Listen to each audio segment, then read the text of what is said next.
You wrote a wonderful book called The Great Debate, which sets up some of this conflict. I mean, it's about Edmund Burke and Thomas Paine and the degree to which the modern left and right really are in some ways represented by this very fundamental philosophical divide present at our founding.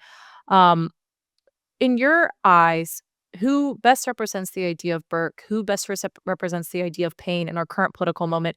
And would Trump really be considered Burkean in any way whatsoever? No, I don't think so. Not that I can see. I think those left-right distinctions still matter a lot, and that on the whole, the Republican Party is still where you would find most of the people who are inclined to be traditionalists and to understand institutions as necessary for the formation of a free human person. The left is still where you would find most of the people who are inclined to think about politics in terms of oppressor and oppressed, as my friend Arnold Kling put it in a wonderfully clarifying way. And where the basic distinction between powerful and powerless is taken to be the organizing principle of our politics.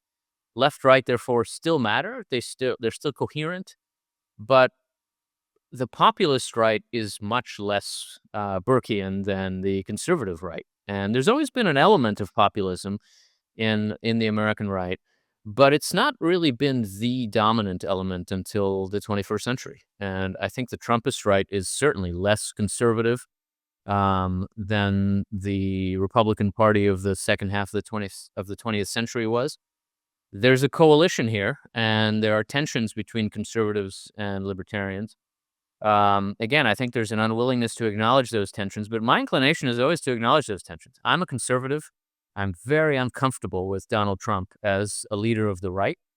I can certainly see how it's valuable to stop the left and its excesses, but I worry about the tendency to have an unmitigated populism be the face of the American right because it's precisely a danger to American institutions and to traditionalism.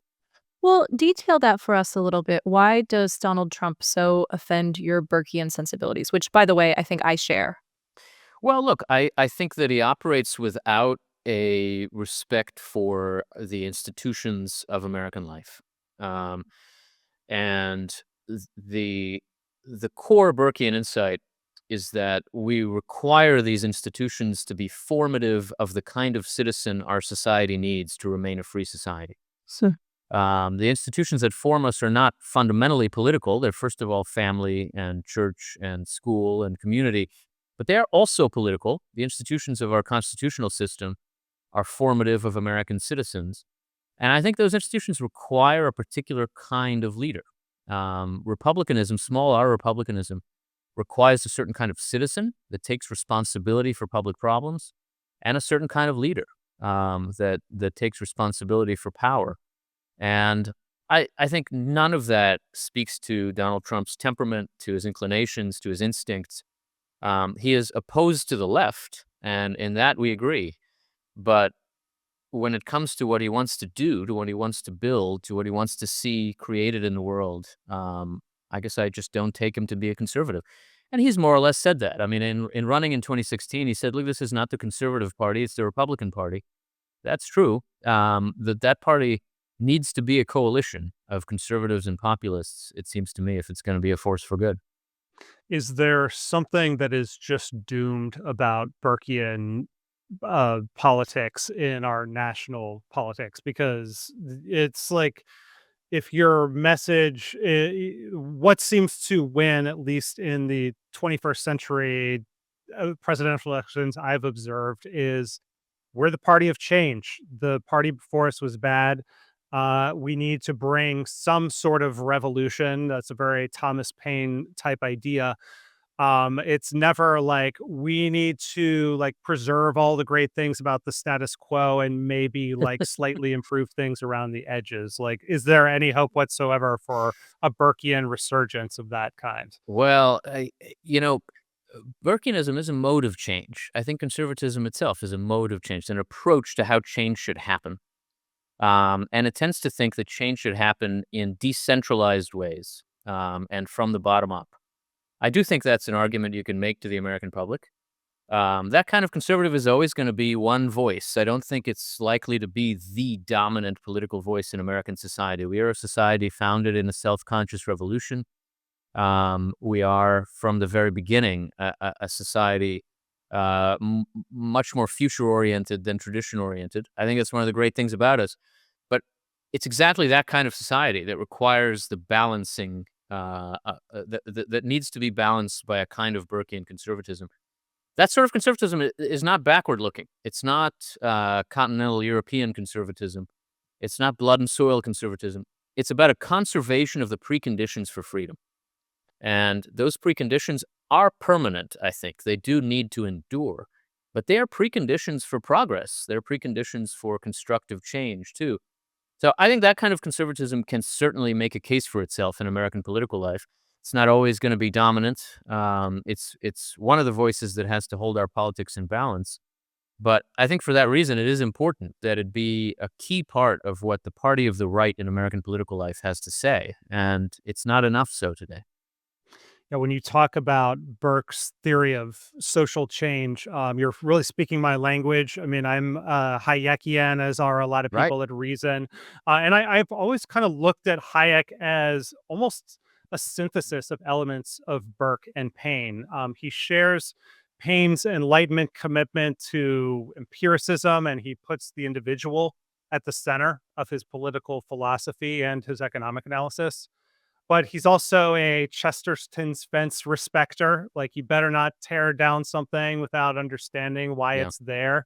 What do you think of Hayek? I agree with that. I think Hayek calls himself an old Whig, Yeah. which is Burke's term for himself and his party. And I think that's right. He's not simply a Burkean. Hayek is a bit of a he's a bit of a moral relativist, or at least he seems that way at the opening of the Constitution of Liberty, which I think is where he's most explicit about these points. He distances himself from Paine. He's got that long list of people who belong on the French side of the English-French divide, the French side being the side he's against. And there are a number of English people on that side, and one of them is Tom Paine. And so I think Hayek wants to say that's not his view of how change happens. And he puts himself very much on Team Burke and Team Smith, which I think are related teams. But Hayek is not exactly a Burkean. Burke has a much more religious disposition than that, and is ultimately not a relativist. And so I think Burke is not quite a libertarian, but he's certainly a believer in a notion of change and progress that is fundamentally bottom up, that says change is never contained in anybody's mind. There's no technocrat who knows the answers. Knowledge is contained in society's institutions. And that means the only way we can benefit from society's knowledge is by working and living through those institutions. I think Hayek develops that idea in even greater depth and in ways that, to me, seem very much like expanding on Burke's insights. Yeah, you're gesturing at the knowledge problem, which at least to me, I mean, maybe this is just a very libertarian thing to think and feel, but it always strikes me as one of the single best arguments against, any sort of centralized state power. This idea of how on earth could you possibly expect central planners to carry out what you deem best? Like, how could they possibly have all of the knowledge necessary in order to design such a thing top down? And at least when I read Burke and when I read Hayek, I see this like shared skepticism of that idea and this incredible ability to cogently articulate the folly in that. I mean, it's something that feels like a lot of leftists really just fundamentally don't understand. I think it's absolutely right. It's implicit in Burke. I think Burke saw it, but Hayek, of course, articulates it very explicitly and makes it very clear. Um, it does seem to me that there's every reason to think that a lot of Burke's basic disposition. Now, he didn't confront technocracy in the 20th and 21st century sense, so it's a little hard for us to know exactly what he would have thought of it. But he certainly thought that society's knowledge is contained in tradition, and that tradition is not a set of beliefs, but a set of practices. And that means that it's ultimately a set of institutions. That's very much akin to Hayek's kind of insight. I mean, is there a sense in which Trump does have some of these Burkean instincts in that on some issues he seems to be a federalist? Like, the abortion issue, for instance, but that's not the only one. He wants to abolish the Department of Education and he seems much more comfortable than previous presidents, even previous Republican presidents, in letting the states and localities handle issues. Maybe that's an outgrowth of him being a businessman and being willing to delegate things. Is that perhaps like an underrated Burkean instinct within Trump? Well, I think perhaps is doing a lot of work there. Fair I'm enough. not sure. I don't think I really see that. I think his federalist view on abortion is convenient. It seems to me. It's cop-out Um, federalism, right? yeah, he Yeah, doesn't have that view about crime. He doesn't have that view about a true. variety of other things. And I don't know what he thinks about the Department of Education because on the one hand, there's a lot of things he wants to do with it, and on the other hand, he says he wants to get rid of it. So I'm not Yeah. sure which of those wins out. Yeah, he somehow wants to abolish it, yet also implement prayer in school. So I'm not sure how that all Yeah, adds or up. even just, create new accreditors, for higher education. Well, that happens in the Department of Education. So I think you do ultimately have to decide whether there's a federal role here or not. And he, at least in education, has certainly taken both sides of that question at the same time. Paine was a revolutionary, but you've written that the revolutionaries in today's left really seek to liberate the individual without necessarily grounding in principle and natural right the way that Paine would have expected.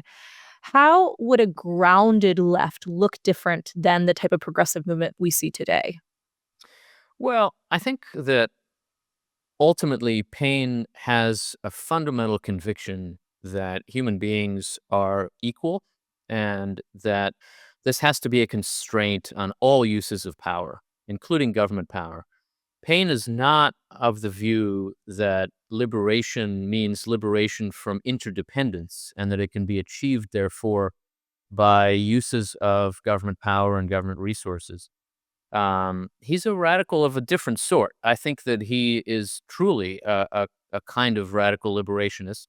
He thinks the human person is free, and that the only reason we ever find unfree people is that they're being oppressed by institutions that make them unfree. Hmm. The modern left is connected with a very different way of thinking about government, and therefore with a very different way of thinking about society and its institutions. They're related. I don't think they're completely unconnected, and I think there is a through line from Paine to a certain kind of modern progressivism, but they are different. And the commitment to basic natural rights, which you find in Paine as an absolute conviction. I mean, there's no question that he believes it to be true is just not evident to me in contemporary progressivism. It seems like this, sort of like positive negative rights distinction that used to be something that was discussed quite frequently has really been lost among today's left. I mean, you see in so much of the popular discussion this idea of really expecting the government to provide pretty much everything to you and increasingly moving toward it being universalized versus means tested. It's like we first had this idea of, you know, there are some things that the government should, not bother you with and not do to you. And there are some things that the government should, in fact, proactively provide to you. And then we shifted toward an era where we really thought about things as like, okay, well, the government will have provision of certain social safety net, um, things. But it will all be means tested, and there will be this idea that we must provide only for the truly indigent, but not for everyone, because Yeah. why should everyone be reliant on the state? And now it feels like the modern left is like, forgive my student loans, and how dare you possibly attempt to have any oversight over why I got the degree, how I got these loans, what I'm doing with it now. Where do we go from here? Is this idea of restraint, or this idea that maybe the government doesn't need to be absolutely everything, and provide absolutely everything to you? Is it just lost forever among the left? Well, I think that there's a peculiar kind of confusion of dependence and independence in this thinking about the role of government. So that I think a lot of people on the left see themselves as making an argument for individual independence. And what they mean is that people would not be dependent on others, especially on people they know, for meeting their basic needs. And government can step in from a distance, provide for those needs, and therefore allow you to make individual decisions in any way you want to without being accountable to anybody else who has any power over you. That's what liberation looks like to a lot of the modern left. It is a form of individualism. It does suggest a kind of ability to make free choices, but I think that it's a profoundly confused idea of what independence and freedom actually involve. There is no getting away from dependence. We all depend on other people. And oftentimes, that dependence can be valuable and enriching and elevating if it is connected with some degree of responsibility. To separate ourselves from one another as radically as the modern left tries to do, I think is ultimately destructive of social bonds and therefore of social institutions and therefore of social life. To me, that's less about the role of government. I don't think the big problem there is the size of government, though that is a problem. The problem there is the conception of social life that's implicit in the idea that you're only free when you're absolutely independent of all other human beings. That doesn't sound like freedom to me. That actually sounds like misery. I think that ultimately, to facilitate modes of interdependence that are elevating and enriching, like family and community and friendship, looks more like what a healthy society does. In some ways, that could involve government. In some ways, it ought not to. But I think the question of the role and size of government is not the most fundamental question. The most fundamental question is about really the nature of human flourishing. It's the oldest question there is in political philosophy, and it's still as relevant as ever. Hey, that was a clip from Just Asking Questions. You can watch another one here or the full episode here. And please subscribe to our brand new channel to get us started off right and be notified when new episodes or clips go up. Thanks for watching.